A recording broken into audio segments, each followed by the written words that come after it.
ఖమ్మంలో for the first time EMI బేసిస్లో treatment అనేది ఒక థర్డ్ పార్టీతో టైప్ అవ్వడం జరిగింది. ఫర్ ఎగ్జాంపుల్ ఏదైనా చిన్న ప్రాబ్లం వచ్చింది అనుకోండి, ఓ 50,000 సర్జరీ, ₹1,00,000 సర్జరీ అంటే ఒక 20,000 జీతం ఉన్నవాడు కట్టుకోలేడు.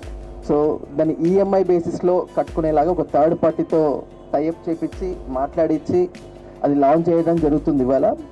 అండ్ 1 ఫీవర్ క్లినిక్ ఒకటి లాంచ్ చేయడం జరుగుతుంది. And my heartfelt thanks to all the media people who are here. Thank you for all your time.